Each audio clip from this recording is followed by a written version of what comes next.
હું ડિક્લેર કરું છું કે શ્રી હીરા બાવા ઉપસરપંચ જોડાવાડી ગ્રામ પંચાયત તરીકે ડિક્લેર કરું છું.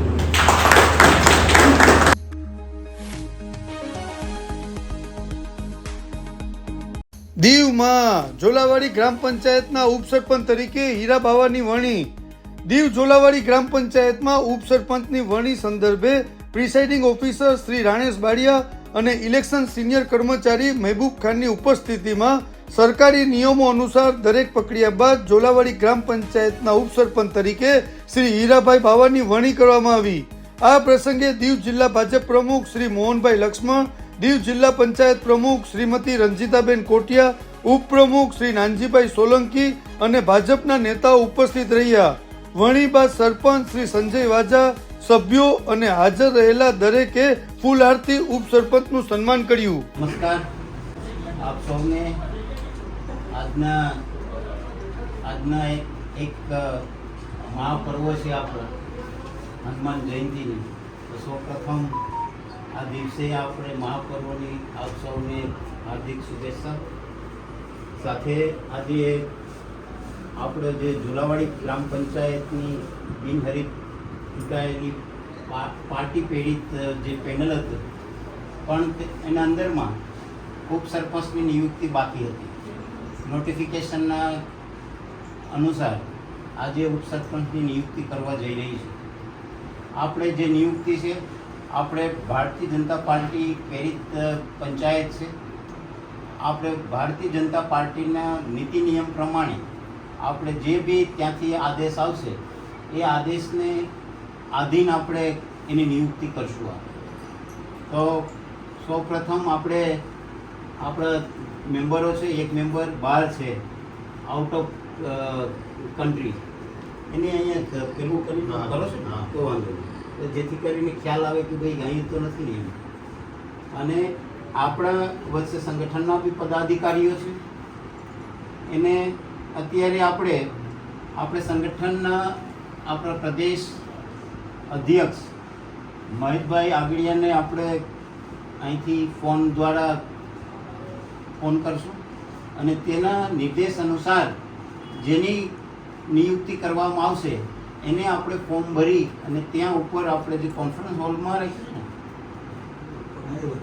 ત્યાં ઉપર કોન્ફરન્સ હોલમાં ત્યાં આપણા પ્રિસાઇડિંગ ઓફિસર છે એની ત્યાં વિધિવત રીતે જે રીતના એની નિયુક્તિના આદેશ કરવાના રહેશે, પ્રોસેસ કરવાની છે, એ રીતના કર્યા પછી એને આપણે એની નિયુક્તિ માન્ય ગણવામાં આવશે.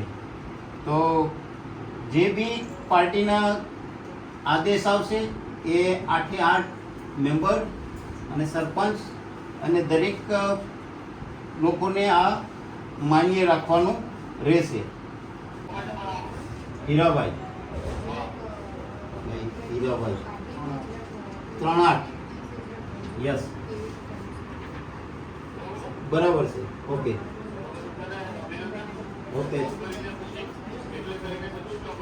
જી બરાબર. Okay, thank you.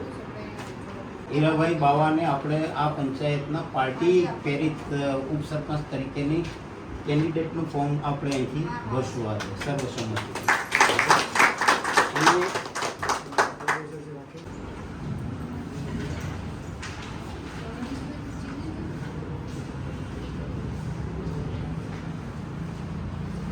વિડ્રોલના સમય દરમિયાન જે એક જ ફોર્મ હતું અને એ વેલિડ હતું, વેલિડ એમને જાહેર કરી અને એ કન્ટેસ્ટિંગ કેન્ડિડેટને વેલિડ પેપર તરીકે આપણે ફોર્મ 2C નોટિસ બોર્ડ ઉપર પબ્લિશ કરવામાં આવ્યું.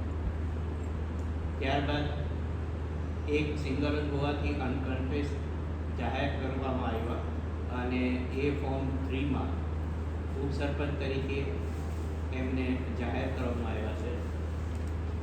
ફોર્મ 3 ઇલેક્શન દરમિયાન દીવ ઉપસરપંચના રૂલ 2013 પ્રમાણે હું ડિક્લેર કરું છું કે શ્રી હીરા બાવા ઉપસરપંચ જોલાવાડી ગ્રામ પંચાયત તરીકે ડિક્લેર કરું છું.